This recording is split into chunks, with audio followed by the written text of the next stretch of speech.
লোকটি তার গুরুদেবের শরীরে বসা একটি মাছি দাঁড়াতে সাহায্য করতে চাইছিল, কিন্তু সে হাতে তালু নিচের দিকে নামাতেই ভুল করে এমন শক্তি প্রয়োগ করলো যে সরাসরি তার গুরুদেবকে 10 মিটার দূরে দেয়ালে ছুঁড়ে মারল।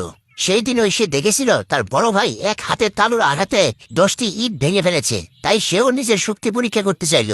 কিন্তু তার হাতের ছোঁয়ায় ইটগুলো সরাসরি গুঁড়ো হয়ে ধুলোয় মিশে গেল।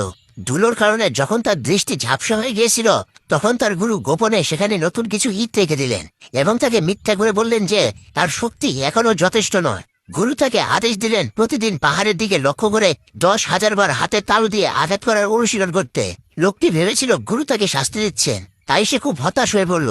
কিন্তু সে বুঝতে পারেনি যে এটি ছিল আসলে তার জন্য বিশেষভাবে তৈরি একটি প্রশিক্ষণ পদ্ধতি। এভাবে সে টানা 10 বছর ধরে অনুশীলন করলো। কিন্তু একদিন যখন সে পাহাড়ের দিকে হাত ছুড়ল, দেখলো পাহাড়টি একটুও নড়ছে না। তখন সে নিজের ক্ষমতার উপর সন্দেহ করতে শুরু করলো। ঠিক সেই সময় তার বড় বোন উড়ে এসে তাকে জানালো যে একজন বৃদ্ধ লোক তাদের চ্যালেঞ্জ করতে এসেছে এবং তাকে সাহায্যের জন্য অনুরোধ করলো। কথাটি শুনে লোকটি সরাসরি না করে দিল, কিন্তু পরের মুহূর্তে তাকে জোর করে টেনে নিয়ে যাওয়া হলো। তখনই হঠাৎ করে পাহাড়ের সেই পাশটি ধসে পড়ল এবং সেখানে একটি বিশাল হাতের তালুর ছাপ পড়ে উঠল।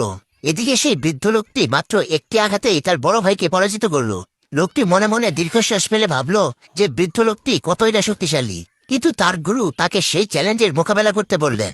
সে এতটাই ভয় পেয়েছিল যে সে ক্ষমা চেয়ে বলল যে সে ওই বৃদ্ধের যোগ্য প্রতিপক্ষ নয়। কিন্তু তার গুরুদেব তাকে আত্মবিশ্বাসী হওয়ার সাহস দিলেন। ঠিক সেই মুহূর্তে বৃদ্ধ লোকটি শূন্যে লাফিয়ে উঠে হাতে তালু দিয়ে প্রচন্ড আঘাত করলো, কিন্তু লোকটি কেবল তার হাত দিয়ে তা ঠেকিয়ে দিল। এতে বৃদ্ধ লোকটি উল্টো ছিটকে 1000 মিটার দূরে গিয়ে পড়ল। আরেক